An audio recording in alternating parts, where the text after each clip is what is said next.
Começa mais uma edição do JR 15 Minutos, o podcast da Record TV que aprofunda as notícias que mais mexem com a nossa vida. Com a promessa de retorno em dinheiro, jogos online, como o jogo do Tigrinho tem viralizado nas redes sociais. A simplicidade das plataformas, que geralmente envolve uma roleta ou um tabuleiro com figuras e apostas de baixo valor, contribui para a rápida disseminação. Mas a popularidade crescente desses jogos esconde sérios riscos. Apesar do baixo custo, os jogadores podem rapidamente perder grandes quantias em dinheiro. Existe alguma regulamentação sobre jogos de azar online no Brasil? Eles estão liberados? Existe forma segura de jogar esses jogos de cassino? Como as pessoas podem evitar o assédio de ofertas desses jogos? E o que as redes sociais podem fazer para reduzir o risco de golpes?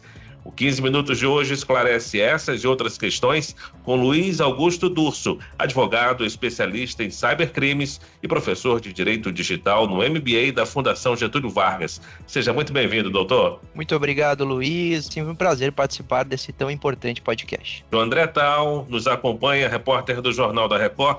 André, a polêmica mais recente sobre esses jogos é o assédio de promoções deles nas redes sociais? Tudo bem, tudo bem, doutor Luiz? Olha, exatamente, as contas de jogos online têm invadido as redes sociais e gerado muitas reclamações.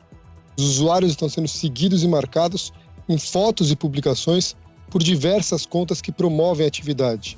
Doutor, como as pessoas que recebem essas mensagens ou que são marcadas nas redes sociais devem agir?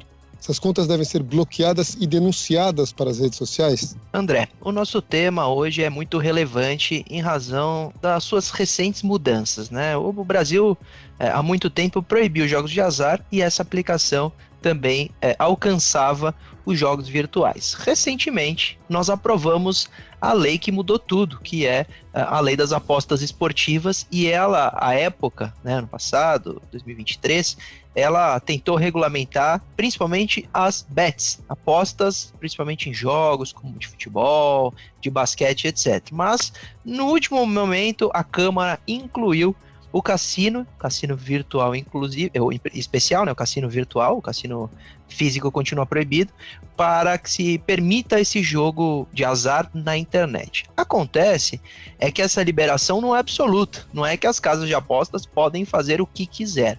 E sem dúvida nenhuma tem acontecido um assédio, inclusive eu recebo nas minhas redes sociais, muito grande de marcações, de mensagens publicitárias, de mensagens dizendo que aquele indivíduo ele vai ser contratado para fazer publicidade daquele tipo de cassino, e isso sem dúvida nenhuma não pode, né? Nós temos não só a lei agora em vigor delimitando a forma de fazer publicidade, mas o próprio CONAR fez também diretrizes para esse tipo de publicidade, que não pode atingir menores de idade, que precisa deixar explícito que é uma publicidade, que tem que jogar com segurança, etc.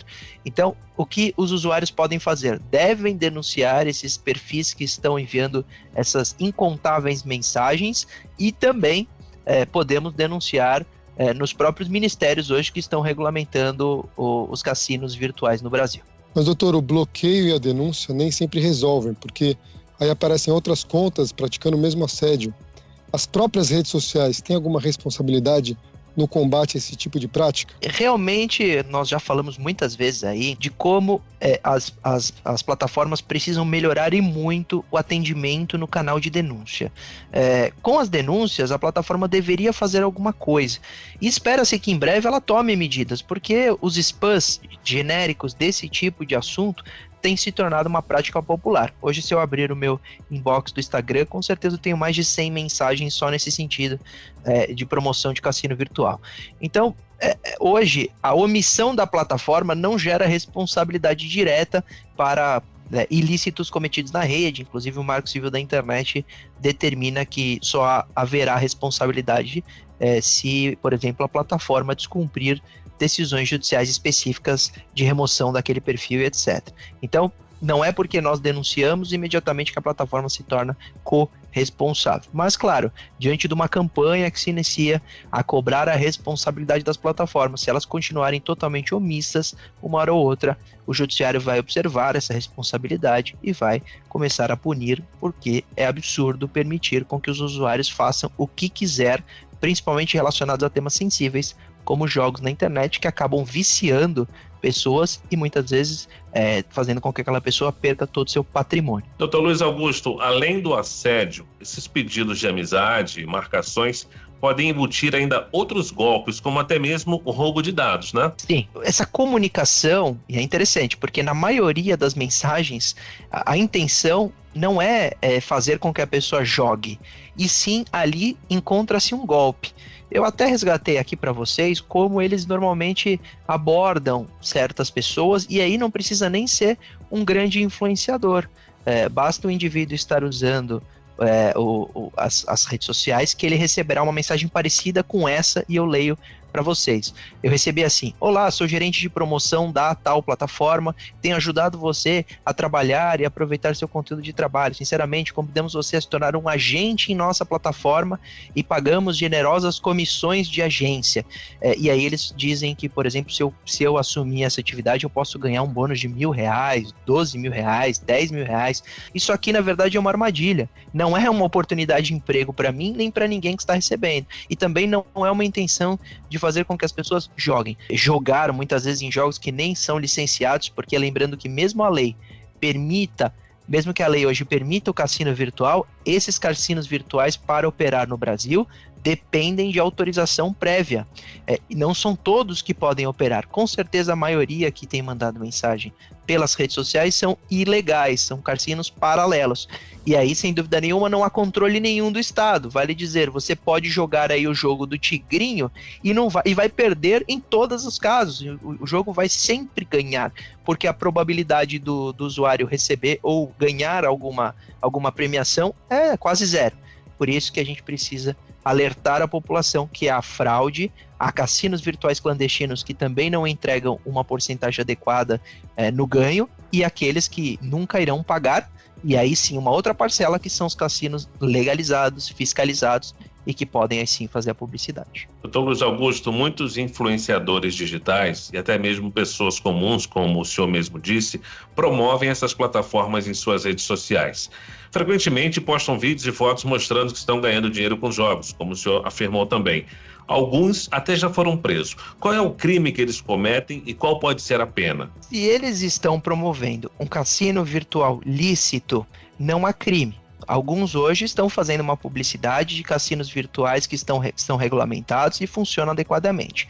Acontece que, se o influenciador ou a pessoa normal aceitar fazer uma publicidade de cassino virtual, sem checar a procedência, sem checar se elas realmente dão o prêmio, se estão operando legalmente no país, podem responder, por exemplo, por divulgar um estelionato.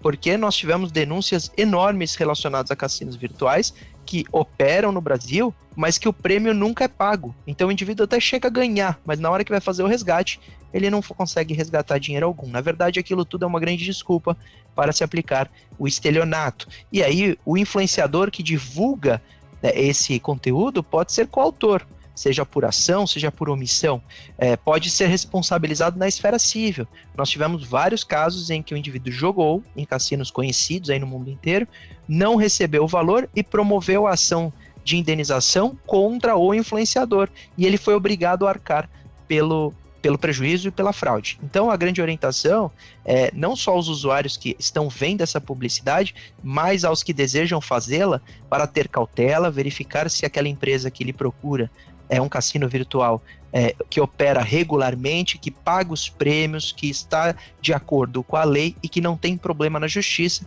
para não se envolver mais e ter outros problemas, porque aí sem dúvida nenhuma o valor da publicidade pago ali será infinitamente menor ao problema que essas pessoas terão ao se envolver com essas casas ilícitas ou que cometem estelionato. Inclusive, doutor, na nossa reportagem sobre o tema para o Jornal da Record, a gente conversou com um personagem, foi exatamente isso. Ele começou a jogar desses jogos online e aí mostrou que ele estava com um saldo ali de R$2.500.000.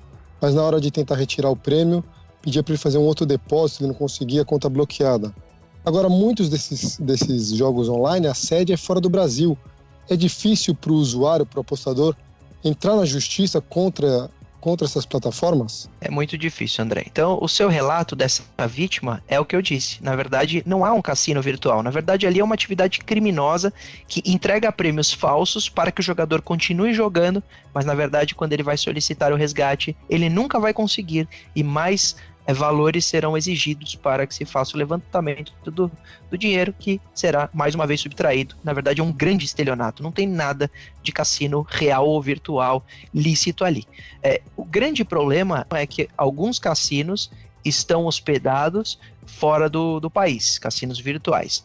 Se o indivíduo autor, na verdade, só fez a hospedagem do cassino fora, mas está no Brasil, isso facilita a investigação. Isso quer dizer que, se o dono do cassino, criminoso, for um brasileiro e estiver aqui, mesmo o seu cassino operando fora, é possível identificá-lo e puni-lo, até porque a gente faz o que chamamos de follow the money, seguir o dinheiro. Então o dinheiro é pago para uma empresa que faz a questão de pagamento, a intermediação de pagamento, mas esse dinheiro ao final chega no dono. E se ele for brasileiro é mais fácil para encontrá-lo. Se ele for um estrangeiro, com site estrangeiro, aplicando golpes em brasileiros, aí nós temos uma dificuldade com certeza muito maior, porque dependemos de acordo de cooperação jurídica internacional. Isso é, se um juiz brasileiro determinar uma busca e apreensão, uma prisão, um bloqueio de bens ou de valores, esta ordem judicial terá que ser encaminhada ao país onde esse indivíduo reside para ser cumprida. E não são todos os países no mundo que gozam aí de acordos jurídicos com o Brasil.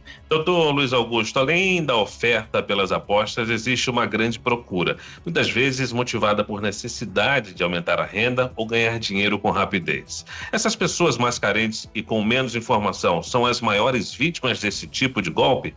Olha, Luiz, realmente pode-se dizer que é uma porcentagem, uma parcela relevante daqueles que precisam do dinheiro, porque diferente daqueles que não precisam, ele até joga, mas ele joga com uma necessidade menor de precisar daquela verba, e ele, quando percebe que está estranha aquela história, ou que ele não consegue sacar o dinheiro, rapidamente ele desconfia. Diferente do que acontece do indivíduo que precisa do dinheiro. E aí, quando envolve necessidade, muitas vezes os cuidados são diminuídos pela necessidade. E aí, muito triste, porque são vítimas que precisam muito daquele pouco dinheiro que tem e acabou sendo utilizado numa dessas casas de cassinos virtuais criminosos, que o dinheiro nunca será resgatado. Então, realmente, eles vitimam qualquer um. Não há empatia nenhuma por parte dos criminosos.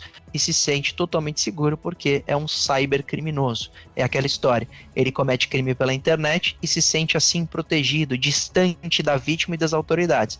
O que ele hoje precisa saber, o que as pessoas vítimas também, é que hoje contamos com uma polícia especializada, delegacias especializadas que conseguem encontrar esses criminosos estando no Brasil ou não e de alguma forma puni-los e recuperar parte do dinheiro perdido dessas vítimas. Doutor, os jogos de cassino já são polêmicos e têm a sua regulamentação debatida há muito tempo no seu formato físico, quer dizer, com um local estabelecido.